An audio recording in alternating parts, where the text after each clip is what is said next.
What are the Anunnaki? The term Anunnaki originates from ancient Mesopotamian cultures, specifically Sumerian, Akkadian, Assyrian, and Babylonian mythology, where it refers to a group of deities.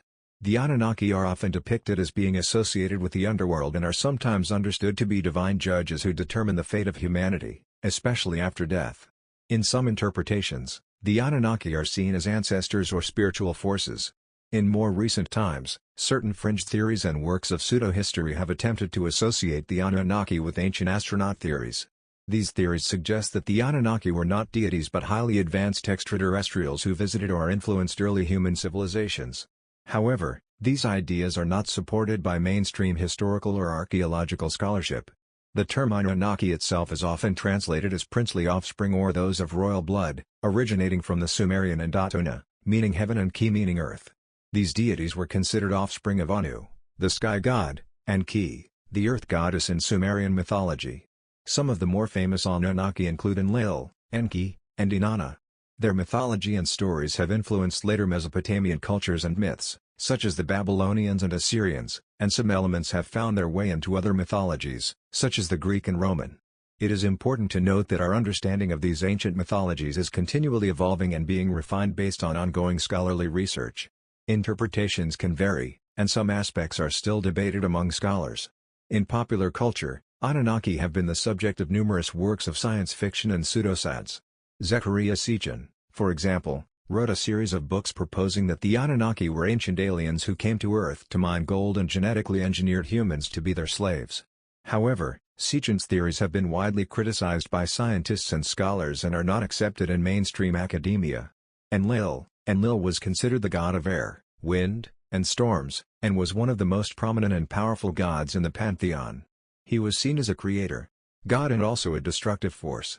According to one Sumerian myth, it was Enlil's decision to send the Great Flood to wipe out humanity, a story that has parallels with the biblical story of Noah.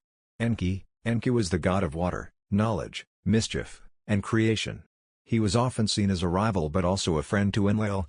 In the aforementioned flood myth, it was Enki who defied Enlil's orders and warned the Hirosia Sutra, the Sumerian equivalent of Noah, about the impending flood, thus saving humanity.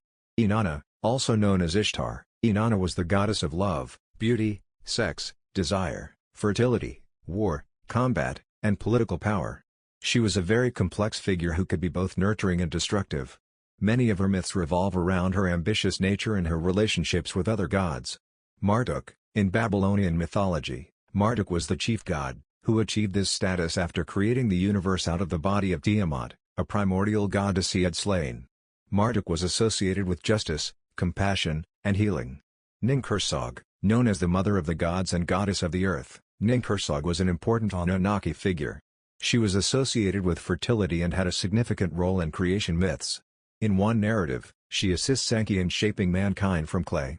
Ninlil, she was the consort of Enlil and was worshipped as the goddess of the air.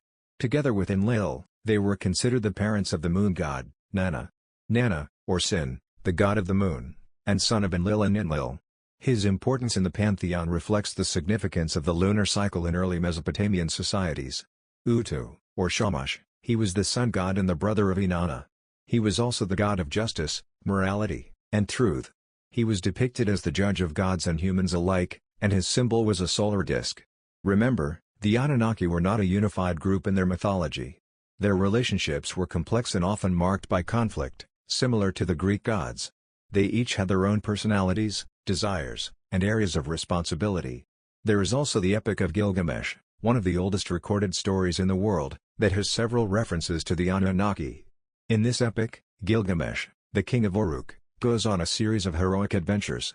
The Anunnaki are mentioned several times, often in the context of making important decisions about human destiny. However, it's worth repeating that the more modern, pseudo-scientific interpretations of the Anunnaki as ancient astronauts are not supported by mainstream archaeology or history. While they can be entertaining and have inspired many works of science fiction, they often rely on misinterpretations or misrepresentations of the ancient texts and archaeological evidence.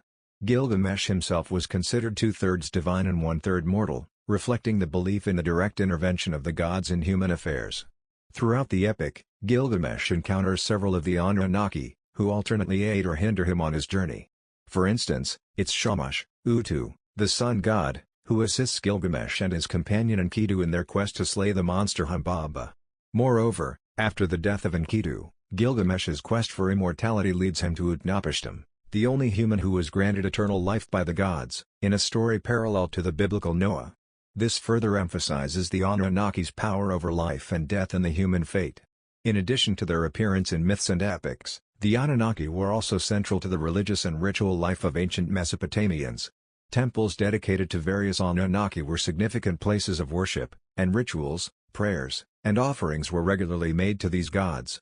Religious festivals and ceremonies often involved retelling the myths and stories of these gods. These celebrations could be elaborate, sometimes involving processions, music, and ritual dramas that reenacted the myths. These religious practices were seen as necessary to ensure the favor of the gods and the continued well-being of the community. Despite their ancient origins, the myths of the Anunnaki continue to fascinate and inspire people today. They offer a window into how our ancestors understood the world and their place in it.